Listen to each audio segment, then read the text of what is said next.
अन्य राजनीतिक दल एवं आंदोलन 1922 से 1927।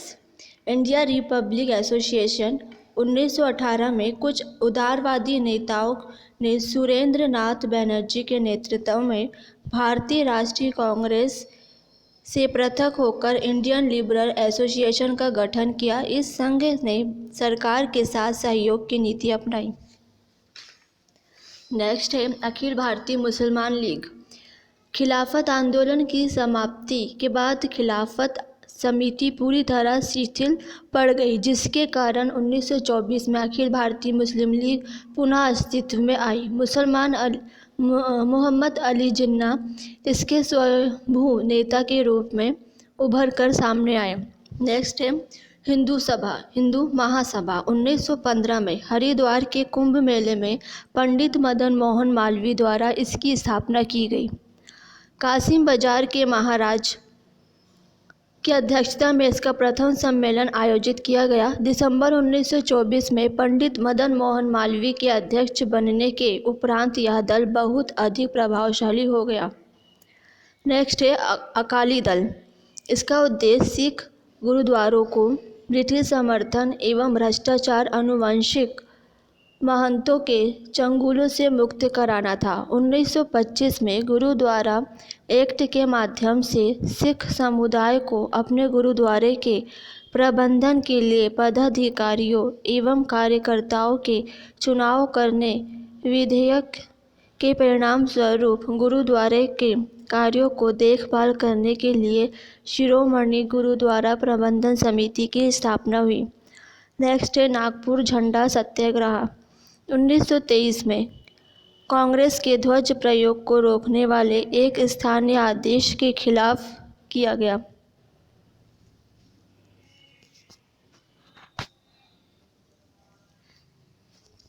फिर 1920 के दशक में नई शक्तियों का उदय हुआ। 1920 शताब्दी के दूसरे दशक के अंतिम एवं तीसरे दशक के प्रारंभिक वर्ष आधुनिक भारतीय इतिहास में कई कारणों से महत्वपूर्ण रहे। 1920 के दशक में जिन नई शक्तियों का अभ्युदय हुआ वह इस प्रकार थी। समाजवादी तथा मार्क्सवादी विचारधाराओं का प्रसार, अंतर्राष्ट्रीय परिदृष्टि या विभिन्न समाजवादी एवं साम्यवादी संगठनों के उदय ने भारत में कांग्रेस के एक खेमे पर अपना प्रभाव दिखाया। जवाहरलाल नेहरू तथा सुभाष चंद्र बोस इनमें प्रमुख थे। ये युवा राष्ट्रवादी गांधीवादी विचार तथा राजनीतिक कार्यक्रमों से असंतुष्ट थे तथा भारत की सामाजिक, आर्थिक, राजनीतिक रुग्णता को दूर करने की वकालत कर रहे थे। इन युवाओं पर रूस की क्रांति 1917 ने व्यापक प्रभाव डाला था। ताशकंद में 1920 में M.N. रॉय, अंबानी, मुखर्जी तथा ताशकंद में रहने वाले कुछ अन्य उत्प्रवासी भारतीयों मोहम्मद अली और मोहम्मद शफीक कॉमिंटर्न रूस का अंतर्राष्ट्रीय साम्यवादी संगठन के द्वितीय अधिवेशन के पश्चात भारतीय साम्यवादी पार्टी की स्थापना की। नेक्स्ट है भारतीय कम्युनिस्ट पार्टी की स्थापना। यह था हमने अभी समझा साम्यवादी तथा मार्क्सवादी विचारधाराओं का प्रसार। अब नेक्स्ट है जो भारतीय कम्युनिस्ट पार्टी की स्थापना। 1924 में कम्युनिस्ट नेता सत्य भगत ने उत्तर प्रदेश में भारतीय कम्युनिस्ट पार्टी की स्थापना की। पार्टी के निम्नलिखित उद्देश्य घोषित किए गए हैं। पूर्ण स्वराज प्राप्त करने का लक्ष्य, एक ऐसे समाज की स्थापना करना जहां उत्पादन और धन के वितरण पर सामूहिक स्वामित्व हो। नेक्स्ट है बम्बई में स्थापित भारतीय कम्युनिस्ट पार्टी। दिल्ली दिसंबर 1925 में बम्बई में सिंगार वेलु चेट्टियार द्वारा विभिन्न कम्युनिस्ट समूह को संगठित कर इसकी स्थापना की गई। पार्टी का मुख्यालय कानपुर से बम्बई स्थानांतरित किया गया। इस संस्था के 3 प्रमुख उद्देश्य थे। पहला, भारत को पूर्ण रूप से स्वतंत्रता दिलाना। दूसरा, ब्रिटिश शासन को समाप्त करना। तीसरा, भारत में सोवियत रूस जैसी सरकार की स्थापना करना। भारत में पूर्ण स्वाधीनता की मांग सबसे पहले भारत की कम्युनिस्ट पार्टी ने ही की थी। भारत में साम्यवादी आंदोलन का इतिहास अधोलिखित चरणों में बांटा जा सकता है। प्रथम चरण, 3 षड्यंत्रों का काल। पेशवा षड्यंत्र केस, कानपुर षड्यंत्र केस, मेरठ षड्यंत्र केस। तो हम समझते हैं पहले पेशवा षड्यंत्र केस 1922-23। यह केस मॉस्को से कम्युनिस्टों के भारत आने की पृष्ठभूमि पर ब्रिटिशों द्वारा चलाया गया। इसके तहत कुछ लोगों को गिरफ्तार कर उन पर मुकदमा चलाने हेतु पेशवा लाया गया। यह मुकदमा 1922-23 में पेशवा षड्यंत्र के नाम से जाना गया। नेक्स्ट है कानपुर षड्यंत्र केस 1924। कम्युनिस्टों के बढ़ते प्रभाव को रोकने के लिए कानपुर में एक षड्यंत्र को आधार बनाकर कुछ कम्युनिस्टों पर मुकदमा चलाया गया। इन पर भारत में क्रांतिकारी संगठन की स्थापना करने का आरोप था। S.A. डांगे, मुजफ्फर अहमद, शौकत उस्मानी, नालिनी गुप्ता तथा कई अन्य साम्यवादियों को कानपुर बोल्शेविक षड्यंत्र केस में कारावास की सजा सुनाई गई। बोल्शेविक। अब नेक्स्ट है मेरठ षड्यंत्र केस 1929 और 33। 20 मार्च 1929 को सरकार ने देश भर में 32 कम्युनिस्टों को गिरफ्तार किया। इसमें आधे तो राष्ट्रवादी तथा व्यापार संघ के लोग थे। इन कम्युनिस्टों ने इस बात की घोषणा की थी कि वे क्रांतिकारी हैं और ब्रिटिश साम्राज्यवाद को समाप्त करना चाहते हैं। कांग्रेस कार्यकारिणी ने इनके मुकदमे के लिए एक केंद्रीय सुरक्षा समिति का गठन किया। जेल में इनसे मिलने गए कांग्रेसियों ने साम्यवादियों के विरुद्ध सरकार द्वारा लाए गए सार्वजनिक सुरक्षा विधेयक को केंद्रीय विधानसभा में पारित नहीं होने दिया। अब इसका नेक्स्ट द्वितीय चरण। इस समय संपूर्ण भारत में राष्ट्रीय आंदोलन का नेतृत्व गांधी जी कर रहे थे। विभिन्न आंदोलन का संचालन अहिंसक सत्याग्रह जैसी नीतियों के माध्यम से हो रहा था। व्यवहार में आक्रामक होने के कारण साम्यवादियों ने गांधी जी को बुर्जुआ वर्ग का नेता घोषित कर दिया। इन सब में साम्यवादियों का राष्ट्रीय महत्व कम हो गया। अंग्रेजी सरकार ने 1934 में भारतीय साम्यवादी पार्टी को अवैध घोषित कर दिया।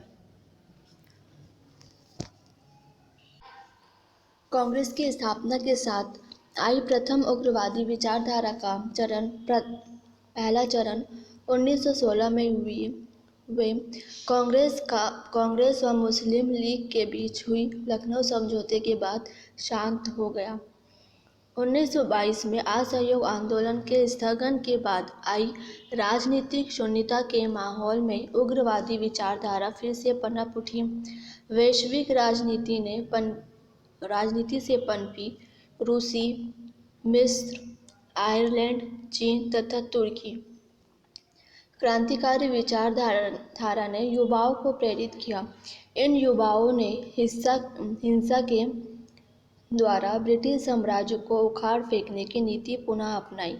इन क्रांतिकारी गतिविधियों का गढ़ पंजाब, उत्तर प्रदेश, बिहार तथा बंगाल था।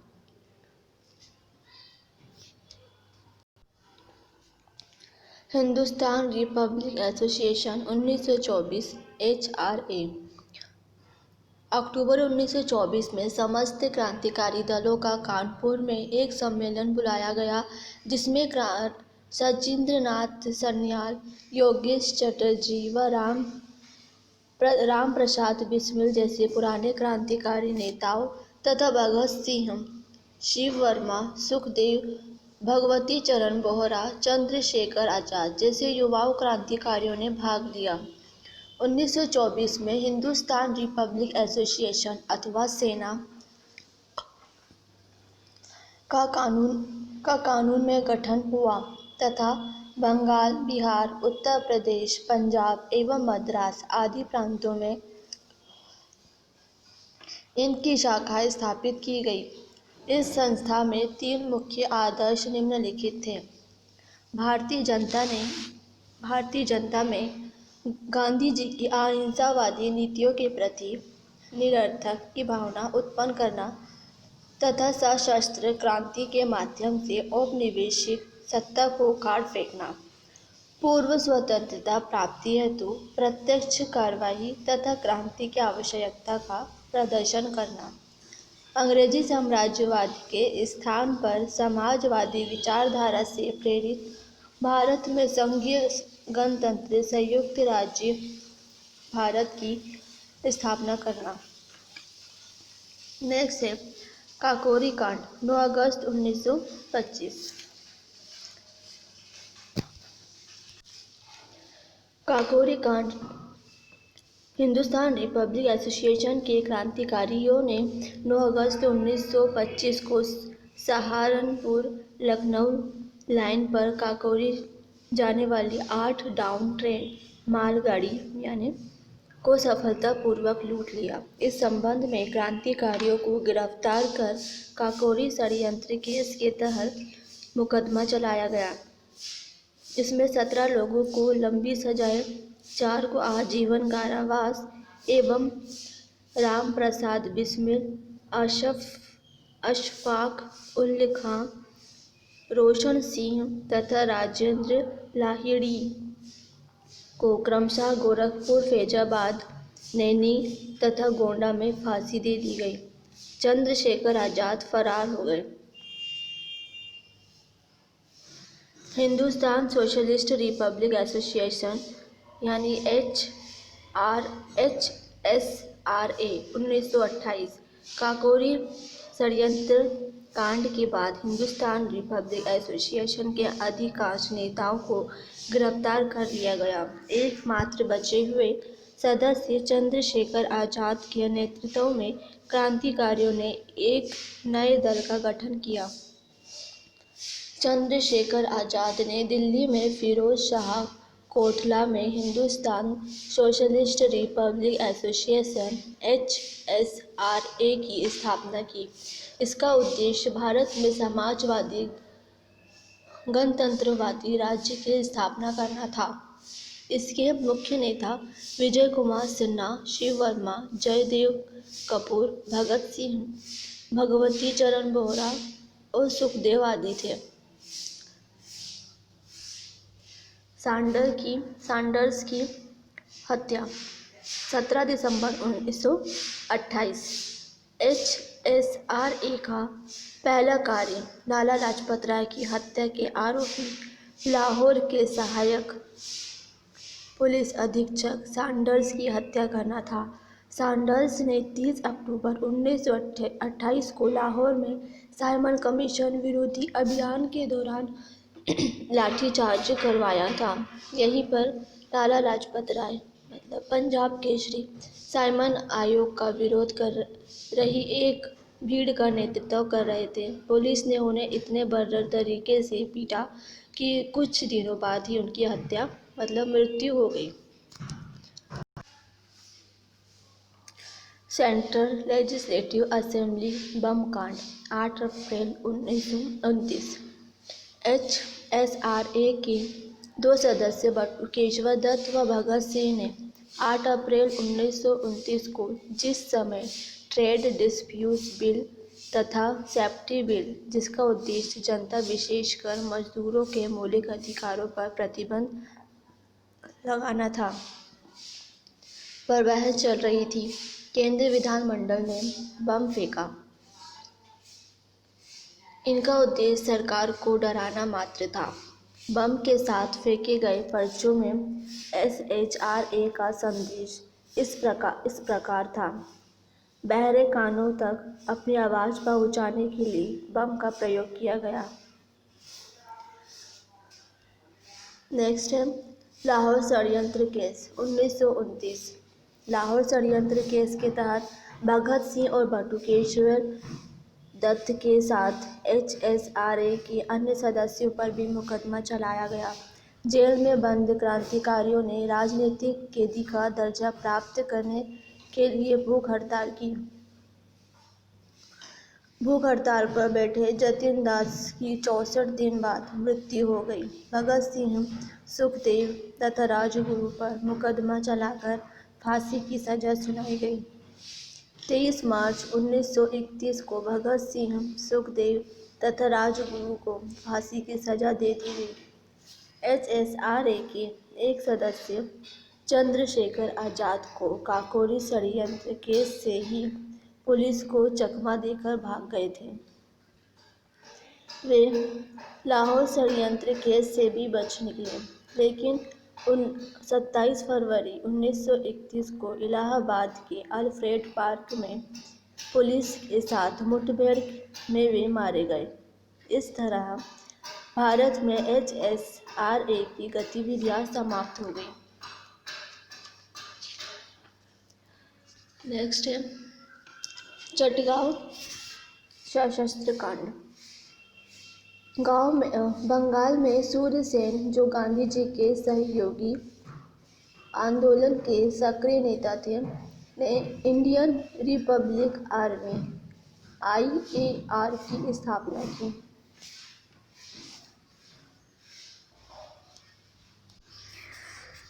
IAR की स्थापना की। चटगांव, जो कि बंगाल का एक बंदरगाह क्षेत्र था, सूर्यसेन वहां राष्ट्रीय विद्यालय में शिक्षक के रूप में कार्यरत थे। लोग उन्हें प्यार से मास्टर दा कहते थे। रिपब्लिक आर्मी के सदस्यों में अंततः सिंह, अंबिका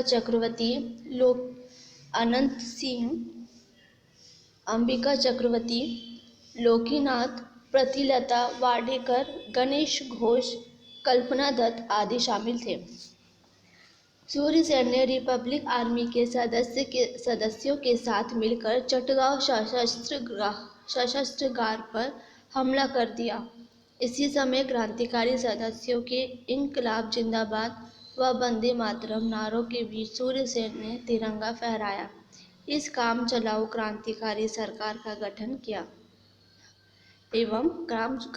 सूर्यसेन ने तिरंगा फहराया एवं काम चलाऊ क्रांतिकारी सरकार का गठन किया। 16 फरवरी 1933 को सूर्यसेन गिरफ्तार कर लिए गए। उन पर मुकदमा चला और अंततः 12 फरवरी 1934 को उन्हें फांसी पर लटका दिया गया। क्रांतिकारी आंदोलन के द्वितीय चरण में बंगाल की महिलाओं की भागीदारी भी रही। प्रीतिलता वाडेकर की चटगांव के रेलवे इंस्टीट्यूट पर छापा मारते समय मृत्यु हो गई। कल्पना दत्त को सूर्यसेन के साथ गिरफ्तार कर आजीवन कारावास की सजा दे दी गई। दिसंबर 1931 में सुनीता चौधरी तथा शांति घोष ने गोली मारकर एक जिलाधिकारी की हत्या कर दी। फरवरी 1932 में बीना दास ने दीक्षांत समारोह के दौरान उपाधि ग्रहण करते समय गवर्नर को गोली मार दी। इस तरह क्रांतिकारी आंदोलन में महिलाओं की भूमिका बढ़ने लगी। ध्यातव्य हो कि भीखाजी रुस्तम कामा को भारतीय क्रांति की मां कहा जाता है।